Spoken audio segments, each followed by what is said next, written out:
परभणीमध्ये 10 डिसेंबरला संविधानाच्या प्रतिकृतीची विटंबना करण्यात आली आणि त्यानंतर मोठा हिंसाचार झाला। या प्रकरणी न्यायालयीन कोठडीमध्ये असलेल्या सोमनाथ सूर्यवंशींच्या मृत्यूवरनं शंका उपस्थित केली जाते। त्याच पार्श्वभूमीवरती मुख्यमंत्री देवेंद्र फडणवीसांनी विधिमंडळामध्ये भाष्य केले। सोमनाथ सूर्यवंशींना कुठलीही मारहाण करण्यात आली नसल्याचं मुख्यमंत्र्यांनी म्हटलंय। बघूयात या संदर्भातला हा स्पेशल रिपोर्ट।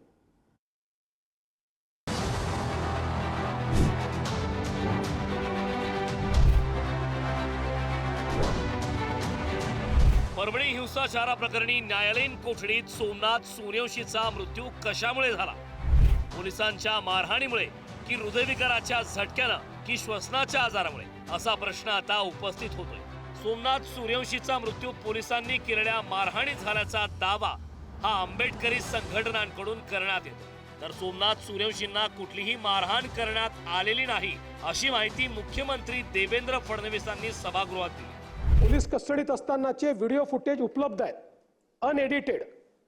कुठेही त्यांना मारहाण केल्याचं दिसत नाही।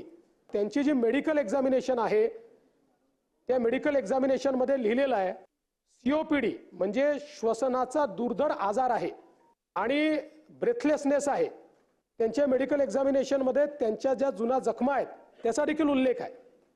त्यावेळेस MCR मध्ये जेलमध्ये असताना त्यांना जळजळत आहे म्हणून त्यांचा जो एक कैदी होता त्याने तक्रार केली। ती तक्रार केल्यानंतर त्यांना हॉस्पिटलमध्ये नेलं आणि हॉस्पिटलमध्ये नेल्यानंतर त्यांना मृत घोषित केलं। सोमनाथ सूर्यवंशी याचा जो दुर्दैवी मृत्यू झालेला आहे याला कारणच पोलीस जबाबदार आहे। तर याचा दुर्दैवी मृत्यू पोलिसांच्या मारहाणीमुळे झाला आणि पोलीस कोठडीत झाला, त्याच्यामुळे त्या पोलिसावर त्वरित कार्यवाही झाली पाहिजे। संविधानाच्या शिल्पाची मोडतोड केल्यानंतर परभणीत मोठा हिंसाचार उफाळला। समस्त आंबेडकरी संघटना, आंबेडकरी समाज आक्रमक होऊन रस्त्यावर उतरला। या प्रकरणी सोमनाथ सूर्यवंशीसह 23 जणांना अटक करण्यात आली होती। मात्र न्यायालयीन कोठडीत असताना सोमनाथ सूर्यवंशीचा मृत्यू झाला। दरम्यान सोमनाथ सूर्यवंशीच्या शरीरावर मार लागल्याच्या खुणा दिसत असल्याचं शवविच्छेदनाच्या प्राथमिक अहवालात नमूद करण्यात आलंय। पोलिसांचा दावा, न्यायालयीन कोठडीत सोमनाथ सूर्यवंशींना हृदयविकाराचा झटका, शवविच्छेदनाचा प्राथमिक रिपोर्ट, शरीरावर मार लागल्याच्या खुणा, वैद्यकीय तपासणी, श्वसनाचा दुर्धर आजार। कारण फॉरेन्सिक रिपोर्ट आलेला आहे। फॉरेन्सिक रिपोर्टमध्ये त्याच्यामध्ये क्लिअर कट असा उल्लेख केलेला आहे की shock with multiple injuries.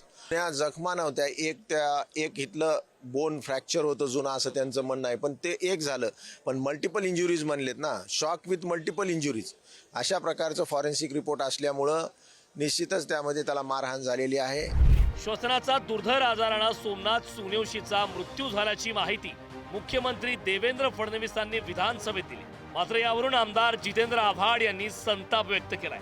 Somnath सूर्यवंशीच्या शवविच्छेदनाचा अहवाल पोस्ट करत काही सवाल उपस्थित केले। शॉक फॉलोविंग मल्टिपल इंजुरीज असे स्पष्ट शब्दात सोमनाथच्या मृत्यूचं कारण लिहिलंय। व्याकरणातून विचार केला तर जखमांमुळे धक्का बसून सोमनाथचा मृत्यू झालाय असा त्याचा अर्थ निघतो। या जुन्या जखमा आहेत असं म्हणणं योग्य होईल का? सोमनाथच्या शरीरावर जुन्या जखमा आहेत असं कुठेही शवविच्छेदन अहवालात म्हटलेलं नाही। शवविच्छेदनाच्या अहवालाच्या पहिल्याच पानावर शॉक फॉलोविंग मल्टिपल इंजुरीज असं म्हटलंय। त्याला श्वसनाचा त्रास होता, त्याची काही औषधे, काही क्लिनिकल रिपोर्ट्स, त्याच्या डॉक्टरांचे अहवाल तपासले का? त्याचे घरचे तर नाकारत आहेत। त्याला कुठल्याही प्रकारचा आजार नव्हता हे त्याचे कुटुंबीय सांगतायत। मग त्याला पूर्वीपासून श्वसनाचा त्रास होता हा जावई शोध कुठून लागला? श्वसनाचा त्रास होता तर तो जेलमध्ये कुठे तडफडताना दिसला का? त्याला मृत म्हणूनच रुग्णालयात आणले आणि रुग्णालयानेही त्याला आणल्यानंतर तात्काळ मृत म्हणूनच घोषित केले। मग पोस्टमॉर्टम अहवालात ज्या जखमांचा उल्लेख केलाय त्या जखमा त्याला झाल्या कधी? त्याच्या शरीरावर किती जखमा होत्या? या मोठ्या आणि गंभीर प्रकरणाची अतिशय सोप्या पद्धतीनं विल्हेवाट लावणे म्हणजे आपल्या मानवी संवेदना संपल्या आहेत असेच बोलण्यासारखे आहे। जर त्याच्या मृत्यूचं कारणच समजणार नसेल तर माझ्या मते अदृश्य व्यक्तींनी सोमनाथला मारहाण केली, त्या मारहाणीच्या जखमा देखील होऊ दिल्या नाहीत आणि त्यातच श्वास कोंडून त्याचं निधन झालं असं म्हणायला हरकत नाही। की सूर्यवंशीने स्वतःला मारून घेतलं की काय? जस्ट पोस्टमॉर्टमच्या ओपनिंग पेजमध्ये लिहिलेलं आहे multiple injuries resulting in to shock. या मल्टिपल इंजरीज जिवंत असतील म्हणूनच मल्टिपल इंजरीज लिहिलेल्या आहेत ना. जर पूर्वीच्या जखमा असत्या तर तसं तुम्ही त्यांना ह्याच्यावर आलं असतं पोस्टमॉर्टम मध्ये. पोलीस म्हणजे ते मारलं कोणी तर हा प्रश्न उपस्थित झाला. त्यांनी स्वतःनेच पाठीवर मारून घेतलं की काय मल्टिपल इंजरीज करायला. लातूर जिल्ह्यातल्या रामलिंग मुदगड गावाचे सोमनाथ सूर्यवंशी हे अवघे 35 वर्षाचे होते. नोकरीनिमित्ताने त्यांचं पुण्यात वास्तव होतं. LLBच्या 3ऱ्या वर्षात परीक्षेनिमित्त ते परभणीत आले होते. परभणीत संविधानाच्या प्रतिकृतीची विटंबना झाल्यानं आंदोलनात सक्रिय सहभाग नोंदवला होता. मात्र करता मुलगा गमावल्यानं सूर्यवंशी कुटुंबावर दुःखाचा डोंगर कोसळलाय. त्यामुळे सूर्यवंशी कुटुंबाला आर्थिक मदत देण्यासाठी आंबेडकरी संघटना पुढे सरसावल्या, तर राज्य सरकारकडून ही 10 लाखांची मदत जाहीर करण्यात आली. आम्हाला ते 10 लाख रुपये नको आहे. माझा मुलगा मला परत पाहिजे. आणि मंत्रीने जे सांगत्या तुमच्या मुलाला आजार आहे. माझा मुलगा आजार असल्याला 3 वर्ष कसं जगला इथं ह्या परभणीमध्ये. 3 वर्ष का नाही मेला? त्याच्या रूम मध्ये काय नाही मेला? हा, मरायला पाहिजे होतं कुठतर रूम मध्ये कुठतर पडून. हा, का नाही मेला तो? त्या पोलीस कोठडीमध्ये नेऊन मारहाण करून मारून टाकतात आणि नंतरून म्हणतात की तुमच्या मुलाला आजार आहे. हे मुख्यमंत्रीचं गोष्ट मला मान्य नाहीये.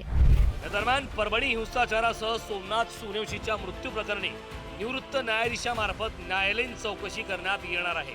त्यामुळे या चौकशीतून सोमनाथ सूर्यवंशीच्या मृत्यूचं खरं कारण समोर येणार का? सूर्यवंशी कुटुंबाला न्याय मिळणार का?